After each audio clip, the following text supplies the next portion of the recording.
Welcome back to Kleppers Corner, where reality is stranger than fiction. And today's top weird story comes from India, home of yoga, spicy food, and apparently zombie cobras. Yeah, because as if cobras weren't terrifying enough alive, science just confirmed they can also attack you after death. That's right, the circle of life now includes a sequel. Move over, Jurassic Park. This is Cobrassic Park, The Dead Strike Back. Segment 1, Death's Reflex, the post-mortem peril of India's venomous snakes. Picture this, a farmer in Assam, India, sees a cobra in his chicken coop. Already, that's a lose-lose situation. Chickens are panicking, he's panicking. The cobra's probably like, relax, I just came for brunch. So, to protect his family and his poultry, the man does the sensible rural thing. He kills the snake, cuts its head clean off, end of story, right?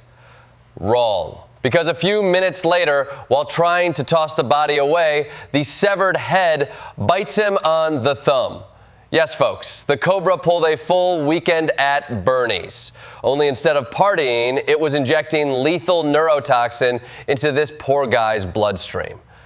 And here's where it gets extra messed up. The venom still worked. This guy's hand started turning black, he vomited, the pain radiated all the way up his arm, and he spent 20 days in the hospital. Imagine trying to explain that at check-in. Reason for visit? A dead thing tried to kill me. That's not a medical chart, that's a horror movie pitch. Now science has a name for this. Postmortem envenomation, which sounds clinical, but really it's just the snake's not done with you yet.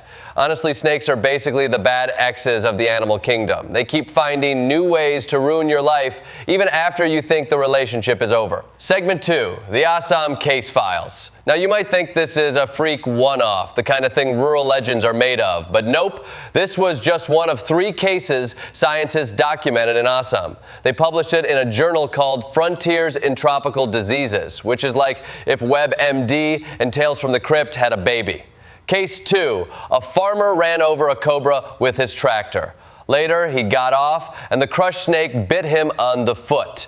That's right, it was not only dead, it was pancake dead. And still, it went out of its way for revenge. You know how villains in horror movies always get one last jump scare? That's this snake, if Jason Voorhees wore scales.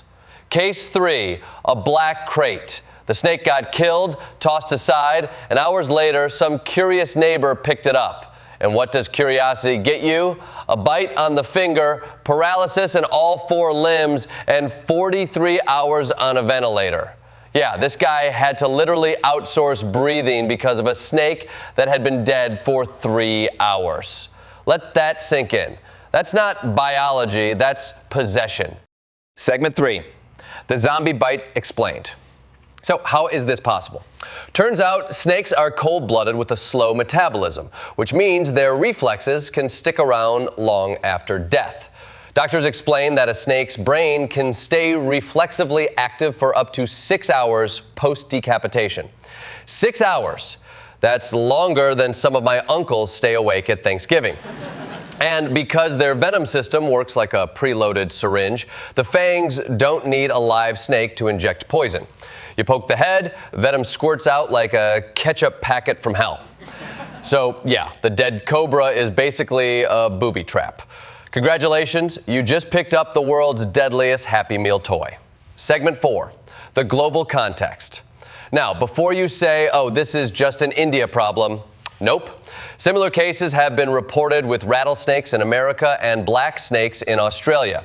There's even a documented case of someone getting envenomed by a freeze-dried rattlesnake head he bought as a novelty tie tack. Yes, some guy thought, you know what this suit needs? A literal rattlesnake head on my chest. Spoiler, the snake disagreed. Talk about business attire that means business. And if that's not enough nightmare fuel, there's also a story about a herpetologist in the 1950s who got bitten by a boomslang, and instead of going to the hospital, he wrote a diary of his own death for science. I mean, respect for commitment, but maybe skip the Dear Diary and go straight to Dear Ambulance. Segment 5, the human context, a public health crisis. As weird as this sounds, the zombie snake bite is just the tip of the fang. India accounts for nearly half of all snake bite deaths worldwide, about 58,000 per year. That's more than some wars. And it's not happening to tourists in sandals. It's farmers, laborers, and kids in rural areas. The people least able to afford hospital bills are the ones most likely to end up needing 20 vials of antivenom because a cobra refused to die politely. Snakebite is officially a neglected tropical disease, which is UN speak for we should probably care, but it's poor people's, so... If cobras were biting hedge fund managers in Connecticut, Pfizer would have a designer anti-venom with a catchy jingle by now. Segment 6, expert analysis and solutions. Doctors in Assam are now warning everyone, treat dead snakes like live snakes. Which sounds obvious, but apparently people need to hear it. A dead snake is not a safe snake. Great. Can we just go ahead and add that to every rural PSA right after don't eat Tide Pods and don't text while driving?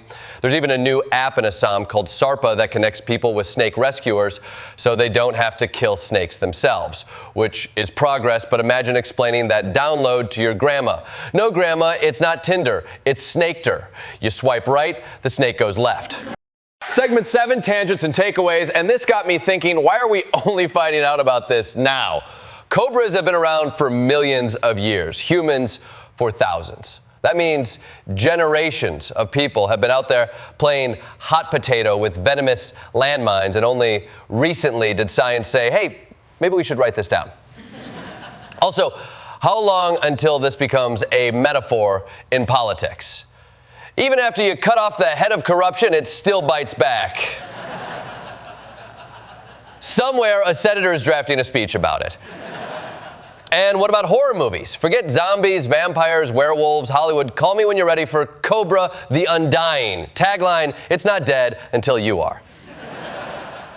Closing, so the weirdest top story today is this. In Assam, India, snakes can kill you even after death. Science confirms it, farmers live it, and the rest of us, well, the rest of us will now never, ever touch roadkill again, which frankly should have been rule number 1 anyway. Bottom line, a dead snake isn't safe. A dead snake isn't done. And if life gives you a zombie cobra, delete the SARPA app and download DoorDash. At least then, the only thing attacking you is heartburn.